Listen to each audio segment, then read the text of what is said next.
চলেন আমরা for loop দিয়ে যে কোনো একটা নাম্বারের ফ্যাক্টোরিয়াল বের করি। একটা নাম্বারের ফ্যাক্টোরিয়াল কি? যেমন 5-এর ফ্যাক্টোরিয়াল হচ্ছে 5 গুণ 4 গুণ 3 গুণ 2 গুণ 1, অর্থাৎ 1 পর্যন্ত। এইটা হচ্ছে ফ্যাক্টোরিয়াল। 6-এর ফ্যাক্টোরিয়াল হবে কি? তাহলে আগে হচ্ছে একটা 6 বসবে, রাইট? 6-এর জন্য যদি আপনি ফ্যাক্টোরিয়াল হয় 6। সো এটা যদি আমরা লুপ চালিয়ে করতে চাই, কিভাবে করব? খুবই সহজ না? যেমন আমরা প্রথমে নিলাম হচ্ছে একটা রেজাল্ট নামে একটা ভ্যারিয়েবল নিয়ে নিলাম, যে বা এক আলাদাভাবে না করি, চলেন এক লাইনে করি, যে ফর আই ইকুয়াল টু, তার নাম্বারটা আগে নিয়ে নিই, যে নাম্বার হচ্ছে মনে করেন 6, ঠিক আছে? For I equal to n এবং ফ্যাক্টোরিয়াল ইকুয়াল টু 1।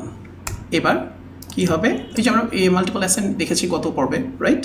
সো এরপরে কি হবে? এরপরে আই যতক্ষণ পর্যন্ত হচ্ছে 1-এর বেশি থাকছে, এরপরে কি হবে? আই মাইনাস মাইনাস,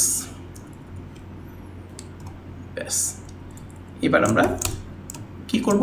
ফ্যাক্টোরিয়াল সমান সমান ফ্যাক্টোরিয়াল ইন্টু আই, ব্যাস।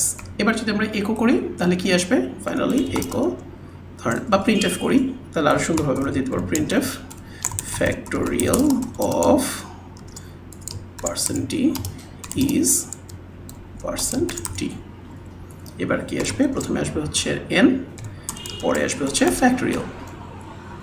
দেখি আমরা রান করে কি আসে। দেখেন ফ্যাক্টোরিয়াল অফ 6 ইজ 720। যদি ফ্যাক্টোরিয়াল অফ 3 হয় তাহলে কি হবে? 3 গুণ 2 গুণ 1, তার মানে 6। দেখি আমরা আউটপুট ঠিক আছে কিনা।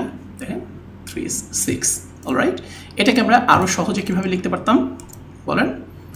সেটা হচ্ছে আমরা লিখতে পারতাম যে factorial star equal to I, ঠিক আছে?